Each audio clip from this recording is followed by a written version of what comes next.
In this video, we're going to show some of the common errors that occur, especially when you're a beginner writing loops. And so forgetting to initialize the starting value is the first common error. And a lot of these errors are going to produce what we call an infinite loop. In other words, the loop's going to go on forever. But let's try to make that mistake. So if I forget to initialize the value here, for example, if I just do int num, so what this does is that declares a variable num, but it doesn't give it any initial value. So we declared num, but there's no initial value. So if that's the case, let's see what happens with this code. See down here, it's supposed to print the numbers from 1 through 40. If we hit execute, it's saying the variable num might not have been initialized. So it's kind of giving us a clue. It says, hey, you didn't give that variable a starting value, so let's go back and do that. And so I'll start at 0, and then we will run the code to see if that executes. And then we are good. Now another error that will often occur is placing a semicolon after the guard parentheses. And what that means is in the guard, which is right here, if I place a semicolon right after the guard, we don't want a semicolon there. No semicolon. If we do that though, what it does is it basically says, we start off the code, and so we now give, this is our initialization, so we have our init, and so num is 0, so I'm keeping track of num, it starts at 0, and as long as 0 is less than or equal to 40, it does a semicolon statement, which is actually a null statement, which means it does nothing. So if we run that code, it's essentially going to skip all of this. It's not even going to know that this extra code exists. So I'm going to hit execute, and so it's running nothing for as long as it can. And it's pretty soon going to run out of memory, and so you can't see that error message that's down here. Let me scroll down just a little bit so you can see it. It says, please check your program to make sure you don't have any endless loops. Well, that's exactly what happened.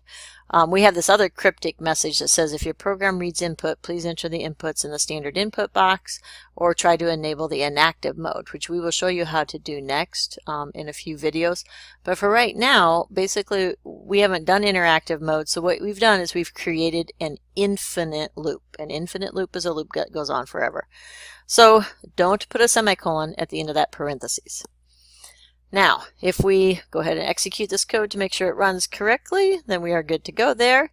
Another common error is forgetting the curly braces around the body. So if I don't put these curly braces around the body of the loop, which means I want to do these 2 lines of code, what will happen here is the computer will start the loop, and it will go ahead and execute the first line after the while. So it's going to execute num plus some value. So if I hit execute, it's going to place as many zeros as it can on the screen because we never get to the update statement. It's like the indentation is like this. While num is less than or equal to 40, well, num was 0. I never changed the value of num, so I printed num, and then it goes back. Is 0 less than 40? Yes, print 0. Is 0 less than 40? Yes, print 0. So it keeps doing this, printing 0, printing 0, printing 0, because we didn't put both lines of code inside the body or inside the curly braces. So you have to make sure that all the lines of code that you want to execute are inside a beginning and ending block. Another common error is switching the comparison operator. And so sometimes, instead of doing less than or equal to, we might do greater than or equal to. And so if I try that, we're going to run, it's not going to do anything, or it doesn't look like it does anything. It actually ran. So I'm going to do system.out.print line here. I'll say outside the loop. So you can see that it actually ran, but then it executed, and it didn't run the loop because this is a precondition, and num is 0, and I'm going to check, is 0 greater than or equal to 40? Well, that's false. So since that's false, it skips these lines of code and just goes on to the next line of code. So we accidentally did not execute our loop because we switched the inequality. And then another common mistake is to not update the loop control variable, or to update it in a manner that causes an infinite loop. So right now we're adding by ones. I could add by tens by updating it, and so we would count by tens. And then outside the loop is printed afterwards. If I wanted that to show up on a separate line, system.out.println, I could do that with just a blank one, and that prints a blank line to kind of clean up the execution of that code there just a little bit. So you can see it prints on the line down below, so outside the loop. But the other thing that might happen is maybe instead of adding 10, I subtract 10. So I either don't update the variable or I update it incorrectly. So now I'm going to start at 0 and then I'm going to count backwards. And as long as that happens, I'm going to execute this loop.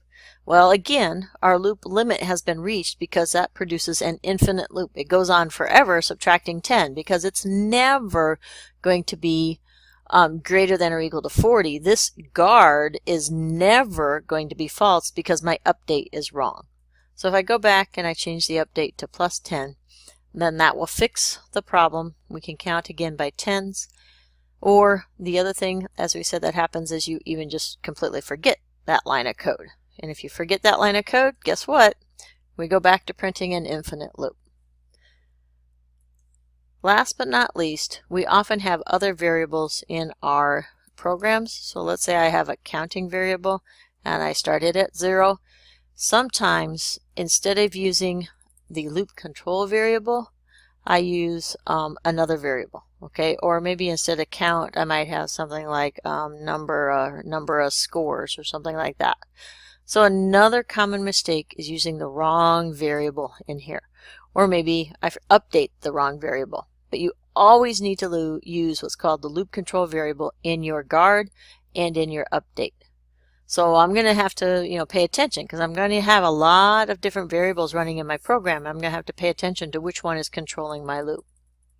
So in this particular example, num is controlling my loop. If I execute, I get back to printing a successful loop. So those are some of the common errors: forgetting to initialize values, placing a semicolon at the guard, forgetting the curly braces, switching comparison operators, forgetting the loop update, and then using the wrong variable for the guard. So good luck with your loops, and hopefully that will help you overcome some mistakes.